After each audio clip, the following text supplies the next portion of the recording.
स्थैर्य फलटणकरांचं हक्काचं व्यासपीठ। गेले अनेक वर्ष सर्वसामान्य शेतकऱ्यांनी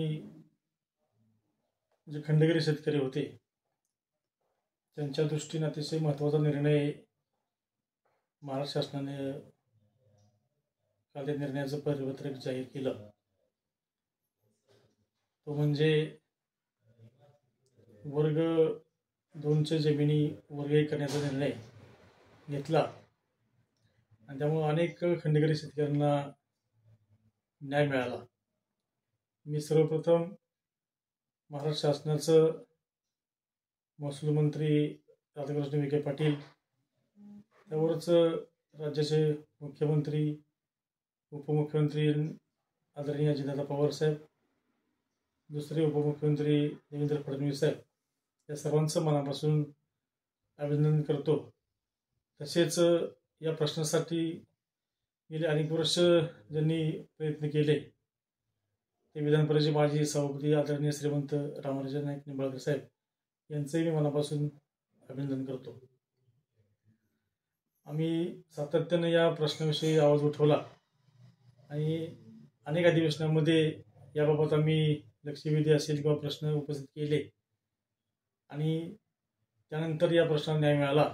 आणि मागच्या अधिवेशनामध्ये लक्षवेधी उपस्थित केल्यानंतर मंत्र्यांनी त्यावर सकारात्मक उत्तर दिलं आणि त्यानंतरच्या काळामध्ये मागच्या अधिवेशनामध्येच त्या वर्ग 1 जमिनी करण्याचा कायदा केला आणि त्यात प्रत्यक्षात आज त्या कायद्याचं परिपत्रक आज काल 8 तारखेला हे शासन निर्णय म्हणजे परिपत्रक ते जारी झालं। यामुळं निश्चितपणे जो खंडगिरी शेतकरी त्याला फार मोठा दिलासा मिळणार आहे। ज्या जमिनी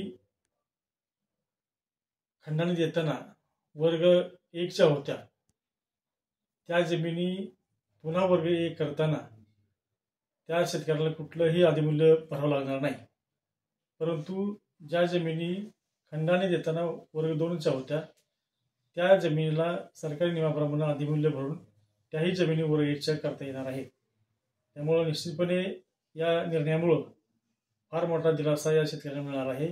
म्हणून मी या सर्वांचंच मनापासून अभिनंदन करतो।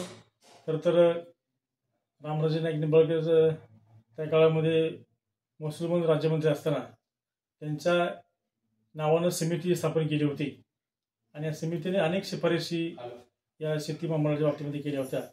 त्यापैकी ही एक शिफारस होती, ती शिफारस आज मंजूर झाली, त्यामुळे त्यांचेही या कामी फार मोठं योगदान आहे।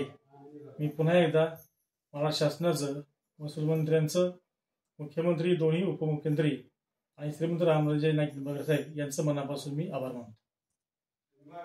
आपल्या परिसरातील ताज्या आणि महत्त्वाच्या बातम्या पाहण्यासाठी स्थैर्य न्यूज चॅनलला YouTube वर सबस्क्राइब करा आणि बेल आयकॉन प्रेस करा।